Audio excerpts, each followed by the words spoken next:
So I want you guys to start considering, how do we know the number of solutions? If we look at my amazing drawing right here, if we know, let's say we know this side length B, this side length A, and we also know this angle A. With this case scenario, we're going to use the law of sines to try to solve for this side B, or angle B here, right?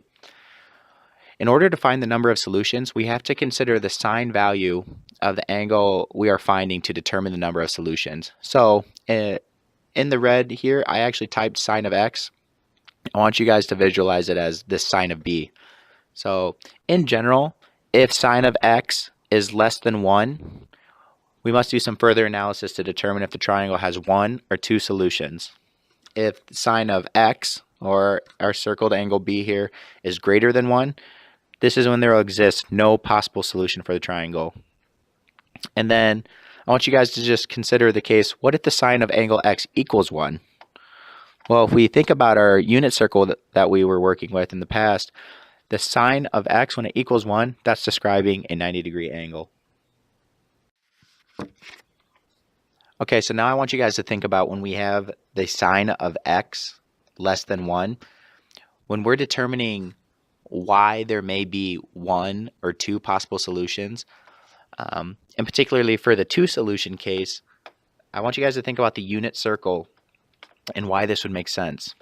When we're using the unit circle to describe angles and sine values, think about what the sine value, what is that telling you? So let's look at sine of 45 degrees here, or if we were referring to radians, it would be sine of pi over 4. That sine value, sine y, right? So the sine value is actually telling us a y value on the unit circle here in our coordinate plane. So when you guys look at this, what is another possible angle measure that would give a similar y value? You know, it may be clear to see it would be 135 degrees, right? That gives us square root of 2 over 2. So this 135 degrees would actually give us the same y value. So this is this is why we have 2 possible solutions. When doing this, when you guys initially go through and plug in and get your sine value, it's going to give you most likely the, let me pull out my laser here. It's going to give you the value that's in the first coordinate. So when we're searching for the value on the other side here, how would we go about solving that? So we would know that it would be, we would type everything in and we would discover the sine value. It's the square root of 2 over 2 is less than 1. So we would go through and do the inverse sign there to find the angle measure, and it would be 45 degrees. So now we have to find the other corresponding angle that would work for this. Well, what we can do is take 180 minus the 45 degrees, right? And we can, let me pull out my pen, subtract 180 minus that 45, and that will give us the 135 degrees that we're looking for. My work's getting a little bit all over the place, but that's what will give us that 135 degrees. So let's consider an example here. We're going to solve triangle ABC. Given the information, angle A equals 43.1 degrees. The corresponding side length A is 186.2, and then side length B is 248.6. I really encourage you guys here to pause the video and try to solve this. So I've hoped you guys taken some time to try to work through this problem.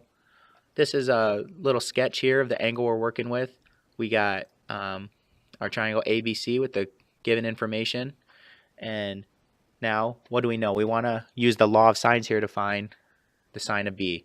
So I've jumped some steps here. We have the sine of big B equals B times the sine of A over A. Now using the information we know, solving for angle B here, we have 248 times the sine of 43.1 over 186.2. And that's going to give us a value of 0.9225. So we know that that value is less than 1, right? So we have to consider 2 possible solutions for this triangle. When we look at the inverse sine of 0.91225, we'll get about 65.8 degrees. So When we think back to our unit circle, what does that tell us? We have an angle probably roughly around here that is 65.8 degrees, and we want to find the corresponding measure that's somewhere around here. So if we take 180 minus 65.8 degrees, let me clear some of that up, we'll get 114.2. So that's the other possibility. So we have to consider and solve the triangle B with the possible 65.8 degrees and 114.2. So I hope you guys have taken some time to work with that and try to solve it. This picture here shows the solution for you. Basically what's going to happen is you're going to get triangle ABC here with the 65.8 degrees for angle B, and also a solution with 114.2 degrees for angle B. So I want you guys to consider this last example for the law of sines. If we're going through and we have triangle ABC, we're given the sine of A, or I'm sorry, we're just given angle A, it's 45 degrees, and then we're given side length B and side length A. If we go through and solve for angle B, we'll see that the sine of B equals 1/2. This value is less than 1. So if it's less than 1, it's going to tell us that we either have 2 or 1 solutions, right? As we go through, we take the inverse sine, we'll get the inverse sine of 1/2 either equals 30 or 150 degrees. So I want to ask you guys, and this is when you have to take some stuff into consideration, what would make sense here? If we have 30 degrees, that first solution, that first solution it gives you is always going to work because it's in that first quadrant. When we consider 150 degrees here, if we were to take just that angle B, 150 degrees, and take it for that, and then add 45 to that, we would already have a triangle that is 195 degrees. So this is when we're going to have a unique triangle. There's only one solution that will work.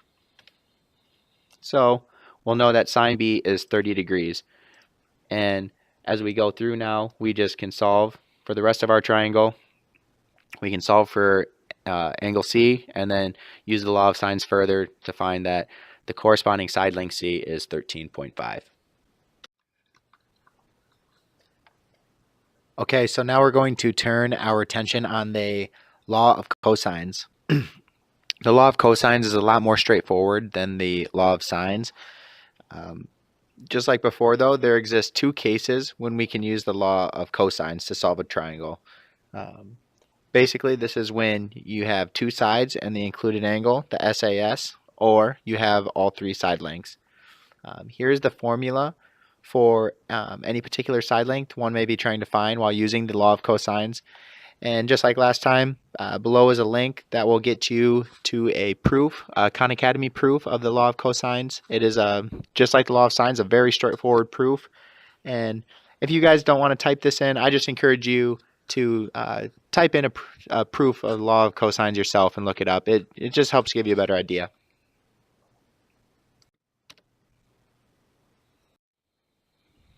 So I'd ask that you guys pause the video here and try to think about how you could use the law of cosines to solve this triangle. We want to find the side length C here.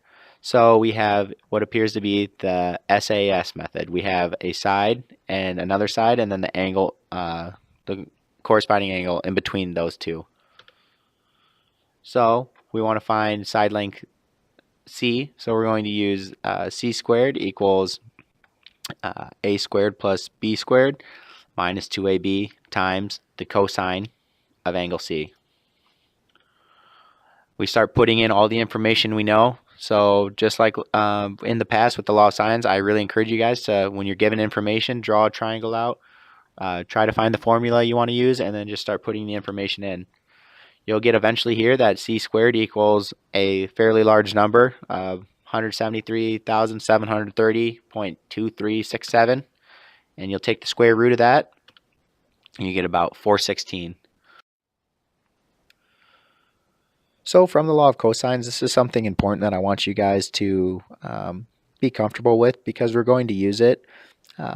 This is what's called Heron's formula. And similar to the law of sine and the law of cosines, I really encourage you guys to look up some proofs of this online. YouTube is a great resource, and it just allows you to get a little bit more deeper into the math and understand where this comes from. But when we're given three side lengths for a triangle, we can find the area of any triangle when given three side lengths by taking the square root of s times s minus a times s minus b times s minus c.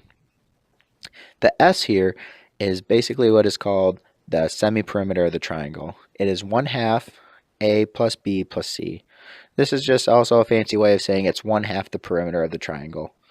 So that's the law of sine, the law of cosines, and a little bit about Heron's formula. I encourage you guys to go back, work through some of those problems. Try to be comfortable with them, and let me know if you have any questions. And then in class tomorrow, we're going to be doing some further work with solving for triangles.